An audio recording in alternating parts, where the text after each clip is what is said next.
Excuse me? Oh my god.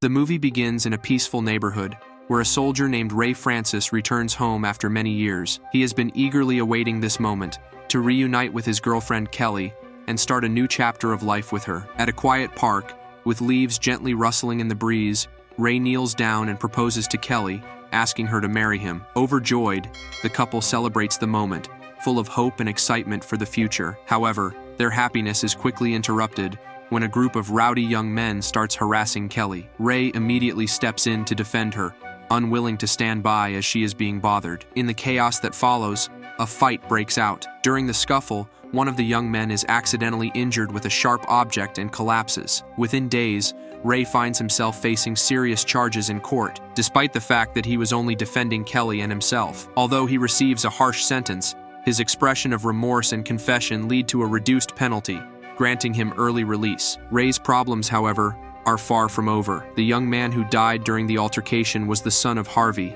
a powerful government official. Overcome with anger and grief, Harvey decides to take revenge, using his influence and wealth to make Ray's life miserable. He bribes Jack, the warden of the prison where Ray is sent, to ensure that his stay is unbearable. Soon, Ray becomes a target within the prison. Rico, a cruel and spiteful prison guard, takes an immediate dislike to Ray and seeks every opportunity to harm him. On top of that, Ray faces hostility from other inmates, particularly a gang led by Mason, a powerful figure within the prison. Tensions rise, but fortunately, another guard, William, steps in to prevent the situation from escalating further. Oh. That's what I thought. During his time at the prison's library, Ray finds a small sense of peace. There, he meets David, an older inmate who manages the library. Despite Mason's group constantly mocking him, Ray finds solace in this place. He remains calm, refusing to let them get to him. However, Rico is determined to make Ray's life even harder. He searches Ray's belongings and deliberately mishandles personal items, including photos of Kelly, in an effort to provoke him. Even in the restroom, Ray finds no peace, as he is constantly harassed. When one inmate tries to push him too far, Ray fights back, only to be punished further. Pathetic weak cunt. It doesn't take long for Ray to realize that all of these hardships aren't coincidental. Jack, the head warden, has orchestrated this torment. He has created a system where justice is absent and cruelty reigns. Ray finds himself trapped in a cycle of violence and suffering, with Jack pulling the strings behind the scenes. One day, Ray shares a meal with David and a young inmate who seems far too young to be in prison. Their conversation shifts to the library, where other prisoners are causing a disturbance. David opens up about his past, revealing that 15 years ago, he and his younger brother robbed a store, resulting in someone's death. David was caught, but his brother died. He confesses that he had hidden the stolen money, and no one ever found it. Kelly surprises Ray with an unexpected visit, brightening his spirits. Despite Rico's attempts to aggravate Ray during the visit, Ray stays calm, not wanting to ruin the moment with Kelly. Shortly after, the young inmate gets into trouble, as other prisoners begin bullying him, but Ray steps in to defend him. William, the guard who had helped earlier, also arrives to control the situation. As the pressure mounts, Ray's anger builds, and when another inmate attacks him, Ray fights back fiercely. Rico, always appearing when Ray is in danger, returns once again, this time with Jack. Jack, who has been bribed to make Ray's life difficult, takes a stick and viciously beats him.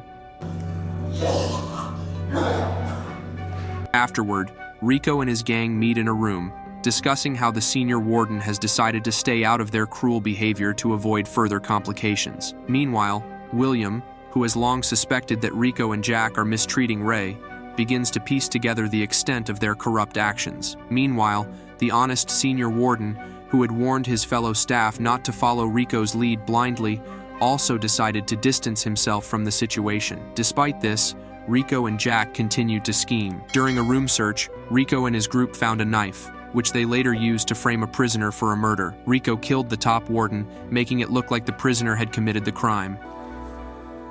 What have you done, son? As these events unfolded, David visited Ray. Although they had grown apart, David now had a deeper understanding of Ray. Known for his bravery as a soldier, Ray saw his time in prison as a chance to atone for the accidental death of a young man he had caused in the past. The growing bond between Ray and David irritated Mason and his gang, who didn't like seeing Ray develop friendships. Things escalated when Mason and his crew attacked someone in the shower and tried to blame Ray's group, but Ray was determined to clear their names, proving Mason's gang was responsible. Kelly returned to visit Ray, but Rico and his men subjected her to a humiliating and invasive search, forcing her to remove her clothes. This was part of their cruel strategy, designed to mess with Ray's mind and break him down. Mason and Rico teamed up, planning to eliminate both David and Kelly, hoping to push Ray over the edge into a violent outburst. Ray felt utterly devastated by the relentless cruelty he faced. Isolated and struggling to cope with the constant pressure, he felt trapped in a never-ending nightmare. Williams eventually managed to get Ray out of solitary confinement and questioned him about what had been happening. But Ray, having lost faith in everyone around him, remained silent, refusing to reveal anything. The following day, Ray returned to his routine, only to discover that Mason had tried to convince the young inmate to kill him. When the boy refused, Mason injured himself to set Ray up. This infuriated Ray. I'll make it up to you, I swear. The next day, Mason's gang confronted Ray, demanding answers. Relying on his military training, Ray assessed their combat skills and knew he could take them on. He quickly overpowered Mason, putting him on the defensive. Enraged, Ray considered killing Mason, but a glance from David stopped him from going through with it. Suddenly, Mason tried to stab Ray from behind, but David, with lightning reflexes, shielded him, saving Ray's life at the cost of his own injury. In the aftermath, Williams took Ray, still in handcuffs, to Jack's office for a conversation. During their talk, Jack explained his actions and revealed how much money he had been paid to torment Ray. However, Jack was unaware that Ray had been secretly recording the conversation, which gave Williams the evidence he needed to arrest Jack and his accomplices, exposing their bribery scheme. Cuff the warden. Meanwhile, David was in critical condition from the stab wound. In his final moments, he entrusted Ray with a heartfelt request to find the hidden money from the robbery long ago and give it to his daughter. Kelly was there when Ray was finally released from prison, and after reuniting, they followed David's instructions, delivering the letter and the money to his daughter. In the end, as Ray finally gains his freedom, Williams welcomes a new prisoner into the facility, revealed to be the mastermind behind all the chaos. With that, the film draws to a close. End the movie. Thank you for watching this recap. If you enjoyed it, make sure to hit the like button and subscribe for more content like this. I always love hearing from you, so feel free to leave a comment below with your thoughts or suggestions for future content. Once again, thanks for tuning in, and I'll see you in the next video.